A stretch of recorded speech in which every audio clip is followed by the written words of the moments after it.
Meu nome é Tiziane Cristine Anjos Nascimento. Eu vou apresentar o trabalho intitulado Educação Financeira, a INEF, a BNCC e o Currículo Sergipano. A educação financeira é tema de discussões globais em instituições como a Organização da Cooperação e do Desenvolvimento Econômico, a OCDE. No Brasil, a temática ganha destaque com a criação da Estratégia Nacional de Educação Financeira, a INEF, que foi criada por decreto federal em 2010. Esse trabalho apresenta e discute a INEF com auxílio de pesquisa bibliográfica e documental. E vamos ver ainda como a educação financeira aparece na Base Nacional Comum Curricular, BNCC, e no caderno complementar do Currículo Sergipano, que apresenta o componente curricular Projeto de Vida, Educação Empreendedora e Financeira.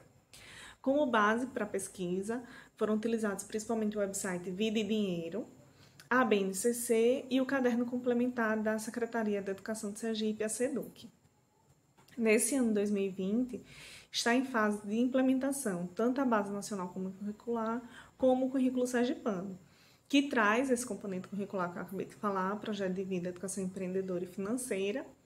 E as escolas da rede estadual de ensino devem, nesse ano letivo de 2020, ofertar a disciplina aos alunos de 1º ao 5º ano do ensino fundamental, anos iniciais.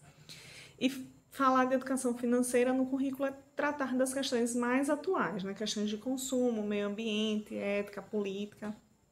E urge preparar as crianças e os adultos para lidarem com as questões econômicas e os temas que perpassam essas situações econômicas através de uma educação financeira sólida, eficiente e eficaz, né? Atenta a esses diálogos ao movimento de educação financeira global, a partir das determinações da OCDE. No Brasil, os programas de educação financeira seguem as recomendações da Estratégia Nacional de Educação Financeira, que também partem das recomendações da OCDE, que é uma organização de natureza essencialmente econômico-financeira. Essa instituição visa uma educação que proporcione à população um planejamento financeiro e que ajude essa população a lidar com o orçamento doméstico, para acompanhar gastos, investimentos, consumo, poupança, utilização de crédito, pessoais e familiares. No Brasil, como eu falei, foi instituída a Estratégia Nacional de Educação Financeira, que atua na promoção de ações de educação financeira no país e tem como finalidade específica promover a educação financeira e previdenciária e contribuir para o fortalecimento da cidadania, a eficiência e a solidez do sistema financeiro nacional e a tomada de decisão conscientes por parte dos consumidores. Como polo de conteúdo de todas essas informações sobre o tema, foi criado o website Vida e Dinheiro, que é um material de referência sobre o tema no Brasil e condensa todas as informações relativas à INEF. A gente tem também a AEF Brasil, que é um OCIP, uma organização da sociedade civil de interesse público, que foi criada em 2011 por 4 instituições do mercado financeiro e age em convênio com a CONEF. A associação coordena e executa ações do programa da INEF para a disseminação da educação financeira para crianças, jovens e adultos. A AEF organizou, em parceria com a CONEF, inclusive, os livros de educação financeira para o ensino fundamental e médio, que já foi implantado em algumas escolas públicas do país, e os temas nesse material são trabalhados de forma transversal, aliados principalmente a português e matemática. Para a INEF, para que um país tenha um sistema financeiro sólido e eficiente, é preciso indivíduos economicamente equilibrados, porque indivíduos em dificuldades financeiras geram para a sociedade perda de potencial de desenvolvimento econômico, sobrecarga das redes de proteção e efeitos sistêmicos de natureza econômica. Então, a proposta da INEF está intimamente relacionada às questões financeiras, Percebe-se que ela adota uma postura de preocupação financeira aliada à situação econômica do país, porque uma sociedade economicamente iletrada pode comprometer a estabilidade e o crescimento econômico. Os indivíduos endividados significa consumidor fora do mercado. Então, ele não irá realizar novos investimentos. E ao mercado não interessa esse tipo de indivíduo, O endividamento. Ao mercado interessa o endividamento controlado, no qual o indivíduo é capaz de arcar com as dívidas contraídas sem afetar seu poder de compra. A educação financeira é percebida, então, na proposta da INEF como possibilidade preventiva para equipar os consumidores com as informações necessárias para a tomada de decisão, mas também para manter o orçamento familiar pessoal equilibrado. Esse discurso limita a abordagem da educação financeira no âmbito escolar, né?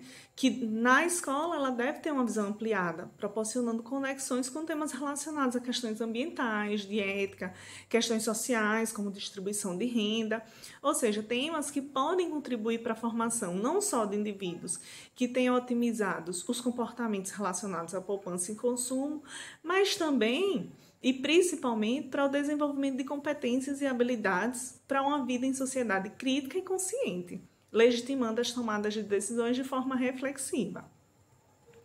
Deve-se refletir também que na elaboração do projeto de educação financeira brasileiro fazem parte das propostas e estratégias muitas instituições financeiras, mas a educação financeira escolar ela não pode estar voltada a interesses específicos dessa ou daquela instituição financeira.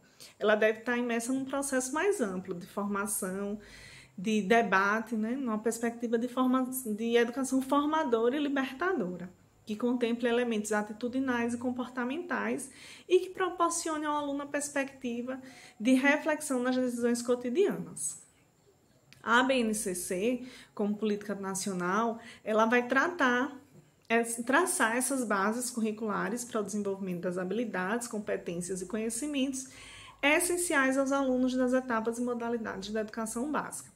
E ao longo de toda a BNCC, a gente encontra muitas discussões ligadas ao conceito de educação financeira, quando trata de questões como poupança, gastos, consumo sustentável, meio ambiente, desigualdade social. A temática pode ser encontrada na BNCC em diversas disciplinas. Português, artes, história, geografia. Então, ela está dentro dessas diversas disciplinas. E a gente percebe, analisando a BNCC, que ela tem uma visão mais ampliada do que quando ela está sendo discutida na ENEF. A preocupação não é só com gasto, poupança ou produtos financeiros. É uma visão que proporciona ao aluno reflexão das diversas temáticas, como meio ambiente, ética, relações de poder. E as habilidades relacionadas à educação financeira são trabalhadas de forma interdisciplinar, nas disciplinas que eu já falei, na história, arte, geografia, ciências, matemática, português. E a BNCC aponta também, traz a educação financeira como um tema contemporâneo, né, que deve ser incluído no currículo de cada região. E aí, seguindo as orientações da BNCC, que solicita, né, que esse tema seja abordado nos currículos regionais, o Estado de Sergipe regulamentou o currículo sergipano e, atendendo a parte diversificada, a Secretaria da Educação, a SEDUC, formulou o Caderno Complementar de Ensino Fundamental, que trata o componente curricular, projeto de vida, educação empreendedora e financeira. Esse componente tem como foco a formação de competências necessárias que propiciam aos estudantes maiores condições de atingir com sucesso os seus objetivos pessoais e profissionais. Quando a gente analisa as competências, percebe a preocupação com o alinhamento à BNCC e as tratativas da ENEF, e também com a formação integral do sujeito, fazendo um debate que proporciona transversalidade das discussões. As habilidades e competências serão tratadas e trabalhadas de modo a desenvolver nos alunos atitudes de reflexão, elaboração de hipóteses, busca de soluções, e aí vai embasar uma tomada de decisão fundamentada no conhecimento e na criticidade. No currículo sergipano, a tendência de se trabalhar com o material proposto pela ENEF, né, o material didático que eu falei anteriormente. E uma formação para os professores também foi pensada ao trabalhar o currículo sergipano. Uma formação para que eles possam trabalhar essa nova disciplina. E essa formação faz-se extremamente necessária, né? Já que o material por si só não garante que vá haver um trabalho reflexivo em sala de aula. É ainda essencial que a educação financeira seja amplamente discutida e analisada, porque na sua trajetória de implantação está à frente das discussões de instituições de caráter financeiro e econômico, o que pode perpetuar um caráter de responsabilização, culpabilização individual da condição social e financeira do indivíduo. Obrigada.